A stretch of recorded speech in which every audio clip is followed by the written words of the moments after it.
Now I was in the middle of a city or something, so they just have all these scooters all over the place, and they don't have no discipline. The scooters are everywhere, and they're just very loud, and it just, I don't know if they make the material out of something thinner or something there. I don't know, but it was very loud. And to do a remote job, you really need good internet, and you need a quiet space where you have privacy. And I did not have a quiet space. It was private, but it wasn't. So those three things, and then the one thing that you don't anticipate, that I'm sure you're like, whatever, is the time zone difference. Because in the Philippines, it's a 14-hour difference.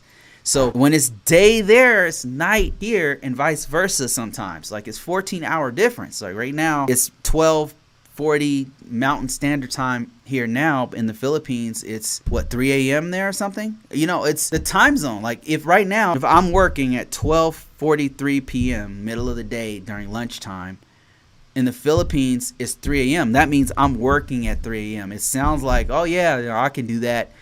It's hard. It is difficult, especially if you work long shifts. It's difficult.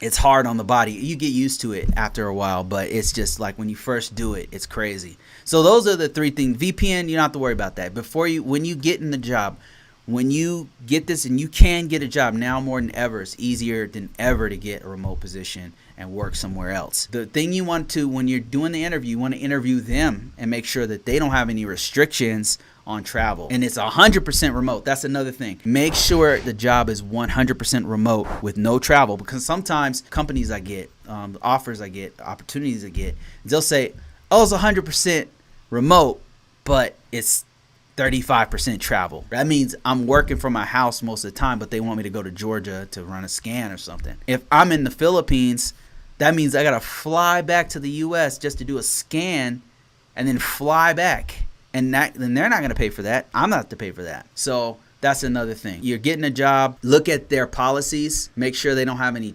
travel or anything like that. Make sure that there's no restrictions on traveling outside of the state, because sometimes it's not even in the country, it's in the state. They're like, we only want people to work remotely in the state of Georgia or something. It's dumb, but that's what they'll do. Like Texas, I've gotten a couple jobs offers from Texas. Like, we want only people from Texas to work remotely. It's like, why are you making it remote then? But yeah, look at their policies.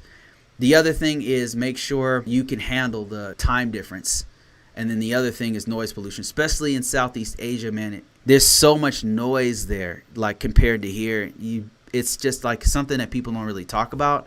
But the noise pollution in Southeast Asia in particular is so much different than here. Like, it's definitely a factor. So those are the things that I would worry about the most.